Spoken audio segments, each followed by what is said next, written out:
Welcome back to today's video. Today is Tuesday, July 15th, 2025, and today we are going to be talking about the state of Iowa and U.S. Representative Zack Nunn from Iowa's 3rd Congressional District, who after a conversation with Donald Trump announced that he would not be running for governor in the 2026 midterm elections and instead would be running for re-election to the United States House of Representatives.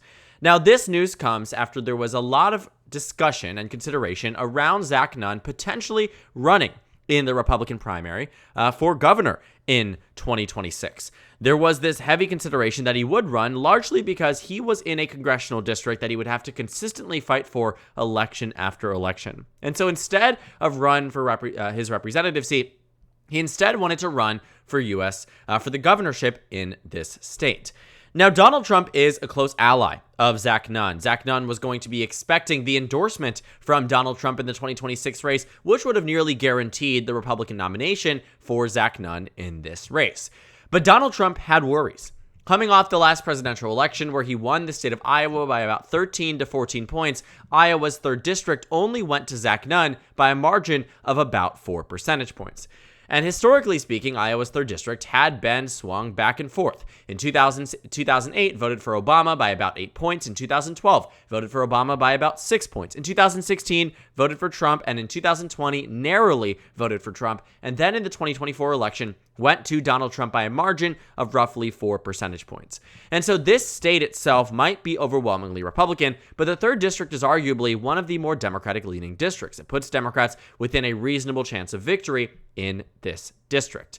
Now, the 2024 race was also a competitive one, but not one to the extent that Democrats had believed they were going to be able to flip this district. Republicans had gained it from the Democrats in 2022 in what was a very good year, arguably, for Democrats in the House elections in terms of maintaining House seats, but still lost. Republicans still ended up benefiting. But still, Iowa's 3rd district, not so great though for Iowa Democrats in particular, but in 2024, it wasn't really priority target number 1. There were closer districts from the last election, and the investment didn't really trickle down into Iowa's 3rd. But ultimately though, this is a race that was quite interesting.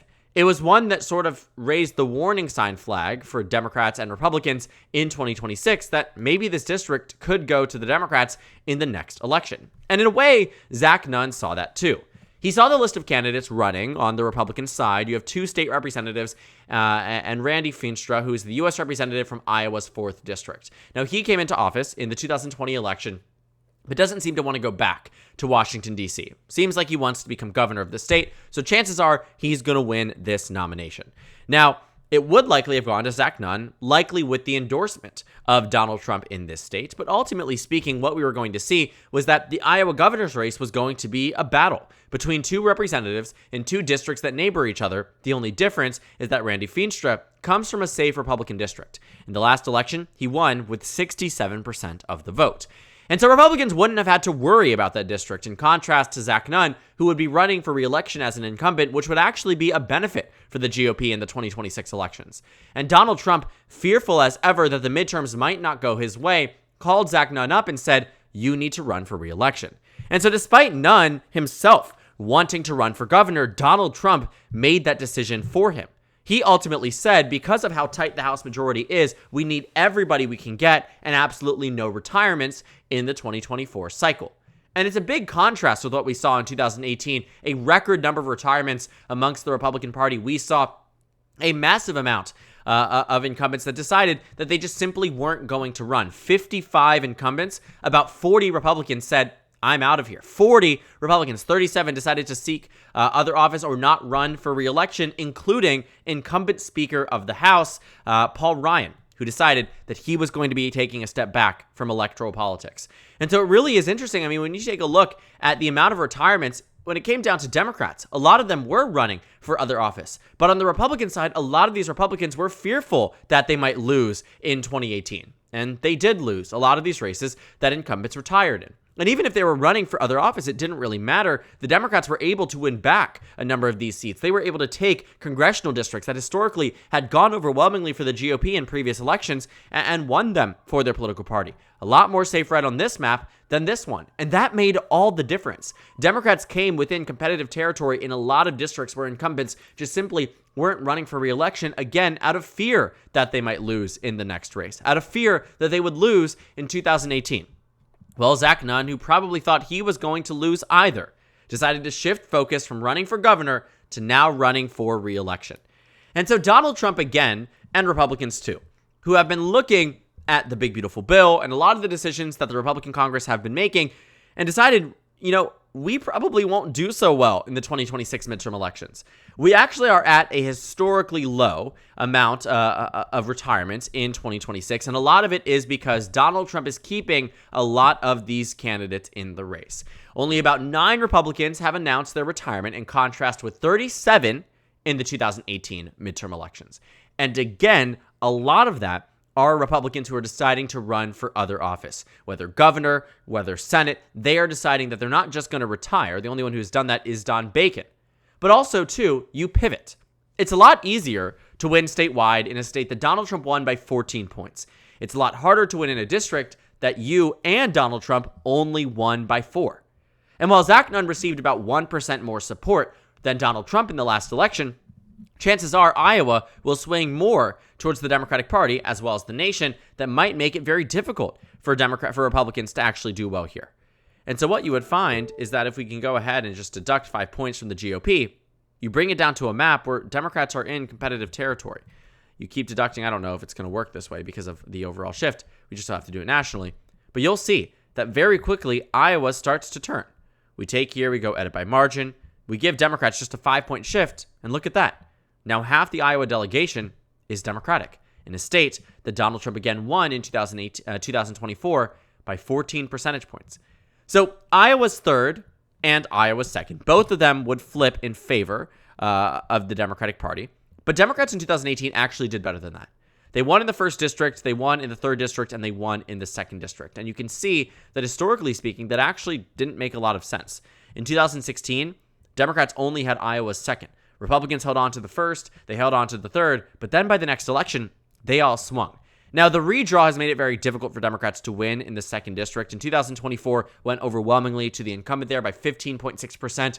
But crazier things have happened in electoral politics. Back in the state of in Oklahoma in 2018, we saw that some districts here that might have been overwhelming for the Republican Party, Republicans won it by 20, just 2 years later against the same Republican incumbent, went to the Democrats by 1.4%. It was eventually won back by about 4 in 2020 and then gerrymandered overwhelmingly in 2022. But the point is that bigger swings have happened. A Trump plus 20 district turned into a Democrat plus 2 district. A 22-point swing. In theory, in 2024, you might see Iowa's second, Iowa's third, and Iowa's first all go to the Democratic Party.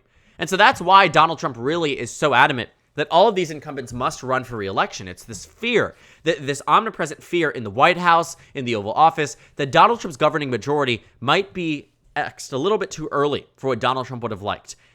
Traditionally speaking, we know the House of Representatives will go to the Democratic Party in 2026. That's just the way things work. However, there are ways to mitigate losses. If Zack Nunn can somehow hold on to the seat, it will only be because of his incumbency that he is able to do so. It will be the fact that he is a recognizable name and that voters might like that name, which is the reason why they win re-election. If it was a no-name Republican, chances are Iowa's second would already be declared as an automatic flip seat for the Democratic Party. And thinking about the 2026 House elections, if we can actually get there, you will find that the ratings in Iowa aren't the best for Democrats. But they certainly do indicate that there's a competitive nature about the third district. Right now, it's lean Republican, but ultimately, it is a true toss-up. And that's the big thing here. When it comes down to the Democratic primary, you already have 2 candidates who are set to run. A state senator from the 14th district and the minority leader of the entirety of the Iowa House of Representatives. And you're seeing that these endorsements are starting to reel in and the general election is starting to shape up. It's going to be an interesting race, to say the least.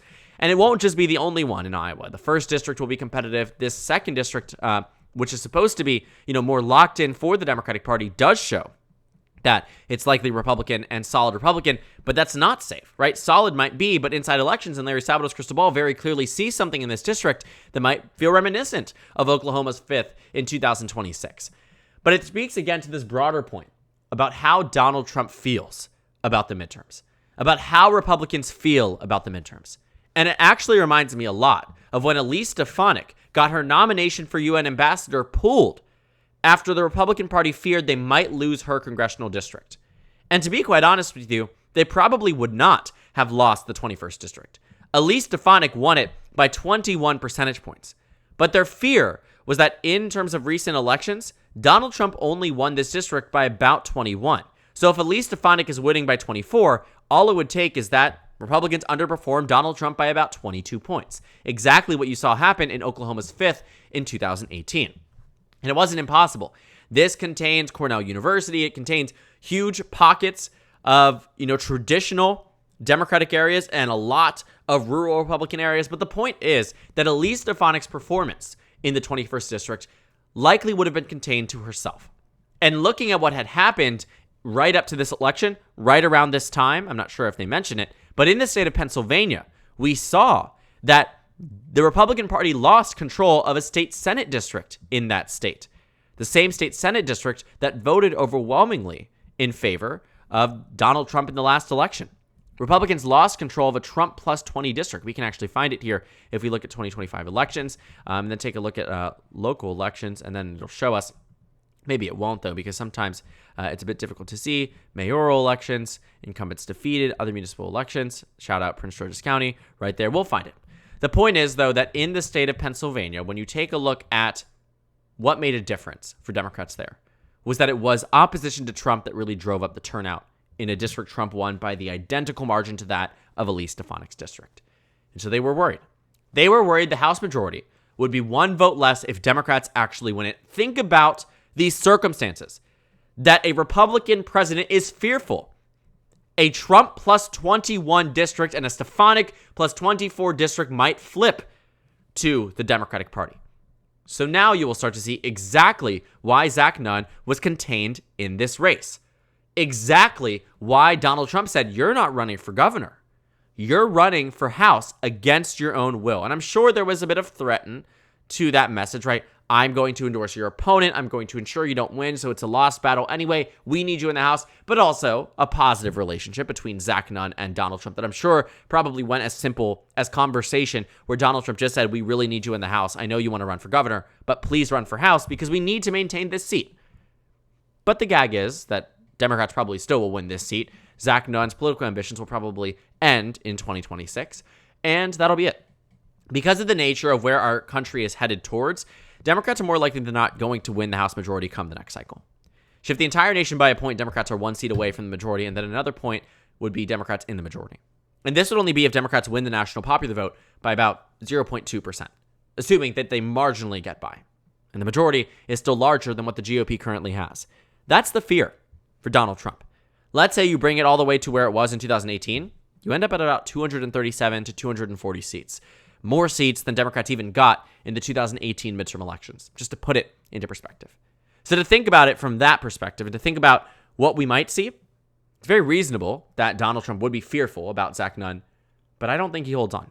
I don't think that race goes enough in favor of the GOP, and what it does too is that in the 2026 race for governor, it does make it more interesting because now we're at a point where the race here, if we can actually get to 2026, we'll find that in Iowa, the governor's race, we have a very strong Democrat running here, and we have a very strong, very known Republican running as well, Randy Feenstra, who will probably win this nomination, especially now with the endorsement of Joni Ernst and Marionette Miller-Meeks. But in terms of the Democratic primary, it'll probably be Rob Sand, who has been able to do very well in some of these same districts. And I think that's the thing, too, which is that Donald Trump saw how Rob Sand was performing in the past. How Rob Sand was able to win in districts and regions across the state of Iowa that Donald Trump himself was able to tap into. And I think it made Donald Trump in a way fearful, and rightfully so. The state of Iowa will always be an interesting one for the Democratic Party, who probably won't win it statewide in the governor's race, but will absolutely do well in the House races in 2024. And there's still a very real possibility the Democrats could do quite well in the governorship as well. taking a look at Iowa and taking a look at what this means, it shows Donald Trump is certainly scared. He's certainly fearful about what the midterms might bring, enough so that he's nerfing a lot of the Republicans who might want to seek higher office. And for Zack Nunn, who won re-election in 2024 by 4 points, when Donald Trump was winning across the state by 14, has every reason to be scared about the 2026 midterm elections. The only thing is, Donald Trump is asking him to put party over self, and party and majority over his own political ambitions, to which Zack Nunn, of course, is going to listen to and abide by in the 2026 race, even if it isn't what he wants. It's sort of interesting to watch. The re-election here, how much he puts into it, how much this race actually ends up being more for the Republicans with Zack Nunn, because chances are any Republican, Zack Nunn or not, will lose this district in the 2026 midterm elections. So thank you guys so much for watching this video. Make sure to comment down suggestions below. Subscribe on the left if you haven't already, and check out the Instagram and Twitter. At the bottom left of the screen, there's also a Discord server for you to go ahead and join. On the screen, there's a video for you to watch and a playlist for my 2026 House election analysis videos. Again, thank you guys so much for watching, and I will see you all later today.